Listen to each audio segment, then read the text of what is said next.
Good morning.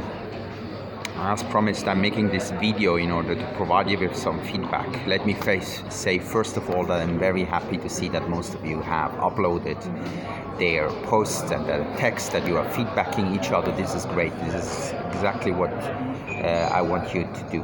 Thank you as well to Katie, our PGDA, for your feedbacks. This is very, very, very helpful. Thanks, Katie. In any case, I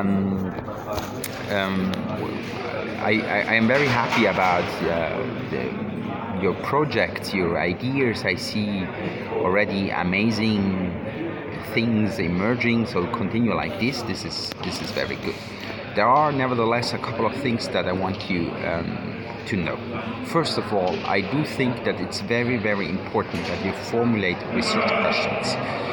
At the moment, almost nobody has presented research questions, but the research questions are crucial because everything will depend on your research questions. So once you will have defined your research questions, then you will have to develop your theoretical concepts, your methodology, and your way of doing analysis. And all this results from your research questions. Depending on your research questions, you will have this and this theoretical concepts, or this and this methodology, and this way of analysis. So your research questions are crucial. Okay. Then what is also important is that you tell us why you think that this project is important. How have you come to ask the questions you ask? Why does this project matter to you? And why should it matter to me and to your future supervisors and to the applied linguistics community? Okay? This is really important. And it's not sufficient to say, yeah, there is a research gap, I'm going to fill the research gap. Because sometimes things are not researched because it's not worth researching them. Okay?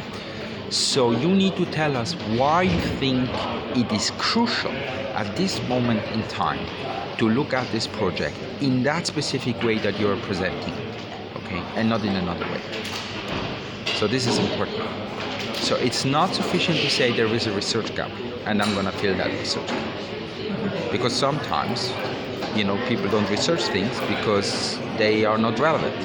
Okay? So why do you think it's important to do this? Okay? Then it's important. What we often do when we develop a rationale is again, to come up with the research gap and to come up with assumptions. So, for example, people in China, people in South Asia, Southeast Asia, people in Northern and Southern Europe don't like speaking English. They are anxious about speaking English. They are not motivated. Let's find a way of increasing their motivation.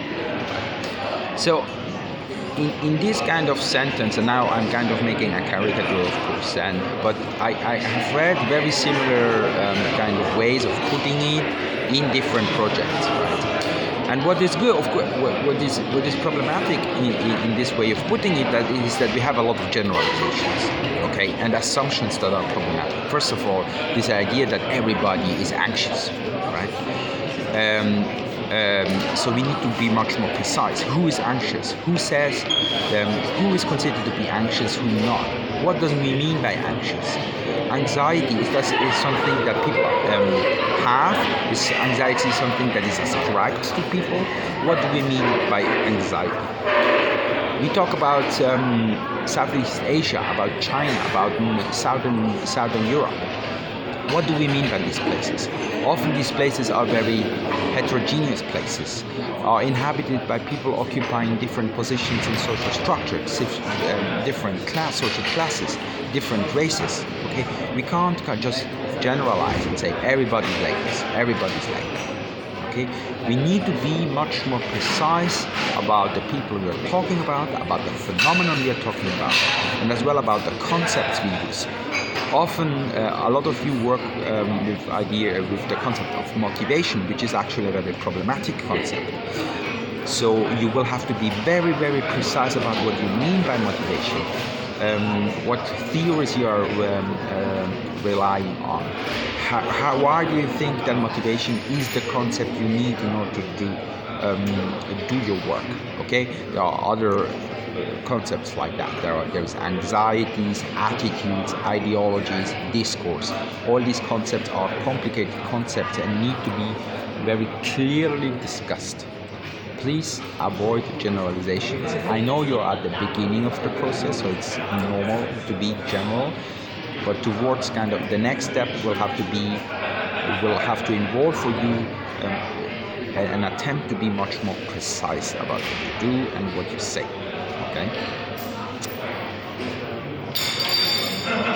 Okay, linked to this, some of you have started to cite literature, to refer to references. This is very good. This is exactly what we want you to do. Make sure that the references, that the literature is not outdated, okay?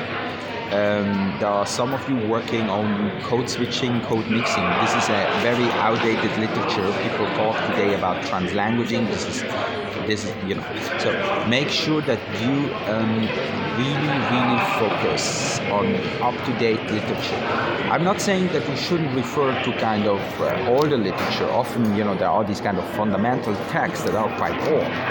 But make sure that you really are on the top of the conversation, okay, and that you are not kind of stuck in the 80s and the 90s, okay.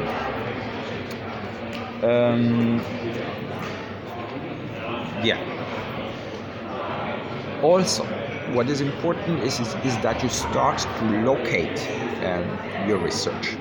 For those of you who do more qualitative work, where are you doing your work? Who are your informants? How many people are you going to talk to? Okay.